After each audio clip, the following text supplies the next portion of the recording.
مسند تدریس کو بھی آزاد رکھا ہے، اس نے منبر و محراب کو بھی آزاد رکھا ہے۔ ہم ہمیشہ حق بات پڑھاتے اور حق کہتے ہیں۔ آئین جواں مرتا حق گوئی و بے باکی، اللہ کے شیروں کو آتی نہیں روباہی۔ ابھی 25,000 دیے نہیں ہیں، 25,000 دینے کا ارادہ ہو رہا ہے، اور اس پر جو فارم بھیجا جا رہا ہے وہ اقرار نامہ لیا جا رہا ہے امام مسجد سے۔ میں ذرا پڑھ کر سناتا ہوں، ابھی مجھے آدھا گھنٹہ پہلے ملا۔ اقرار کرنا ہوگا جس کو 25,000 روپے دیے جائیں گے۔ نمبر 1، میں مسجد کے پلیٹ فارم سے کسی قسم کی مذہبی منافرت، فرقہ وارانہ یا اشتعال انگیز تقریر یا بیان نہیں کروں۔ یہ پہلی شرط ہو 25,000 روپے۔ گویا میں دعوے سے کہتا ہوں، مجھے خیر المدارس کی مسجد میں جمعہ پڑھاتے ہوئے 45 سال ہو گئے، 50 سال ہونے والے ہیں۔ طالب علمی میں نے پڑھانا شروع کر دیا تھا۔ آج تک کوئی ایک رپورٹ معمولی 2 لفظ کی نہیں ہے کہ میں نے کبھی فرقہ وارانہ تقریر کی۔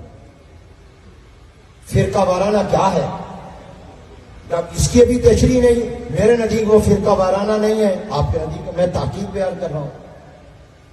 پہلی شرط۔ دوسری شرط، میں کسی بھی قسم کی حکومت پاکستان، ریاستی اداروں یا قومی قیادت کے خلاف تقریر یا بیان نہیں دوں گا۔ یہ دوسری شرط ہے۔ آپ مجھے بتائیے، اگر حکومت شریعت اور دین کے خلاف کوئی بات کرے تو ہم کیا اپنے منبر سے اپنی زبان کو تالا لگا لیں، لوگوں کو نہ بتائیں کہ دین کیا ہے، شریعت کیا ہے؟ اور 25,000 روپے کی شرط لگائی جا رہی ہے کہ آپ اپنے منبر سے کوئی بات حکومت کے خلاف نہیں کریں گے۔ اگر حکومت کوئی شریعت کے خلاف، دین کے خلاف، قرآن و سنت کے خلاف کوئی بھی فیصلہ کرے گی یا کوئی بات کرے گی، آپ مجھے بتائیے، ہم اس پر گنگے شیطان بن کر چپ ہو کر بیٹھ جائیں یا اپنا فرض ادا کرتے ہوئے ہم حق بیان کریں؟ بولو، ہاتھ کھڑا کرو، حق بیان کریں۔ یہ حق صرف منبر پر نہیں، تختہ دار پر بھی بیان کرنا پڑا تو وہاں بھی کریں گے انشاءاللہ۔ تیسری شرط، صرف اذان، خطبہ جمعہ اور انتظامی اعلانات کے لیے لاؤڈ سپیکر استعمال کیا جائے گا۔ ہمیں کوئی اشکال نہیں، لیکن یہ لاؤڈ سپیکر صرف مسجد میں ہو یا بازاروں میں بھی بند ہو، شادیوں میں بھی بند ہو، اور سیاسی پروگراموں کے لیے بھی بند ہو، وہاں پر بھی لوگوں کا جو ہے وہ سکون برباد نہ کیا جائے۔ اسی طرح پر ایک شرط یہ ہے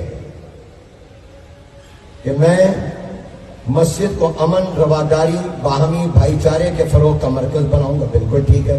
میں مسجد کے پلیٹ فارم سے کسی سیاسی سرگرمی یا جماعتی تشہیر میں حصہ نہیں لوں گا۔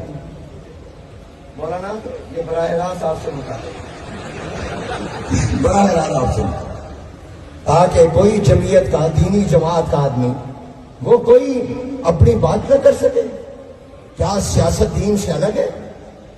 بولو، بتاؤ، کیا سیاست دین سے الگ ہے؟ اور بھی شرطیں ہیں، وقت کم ہے، مولانا کا بیان ہونا ہے۔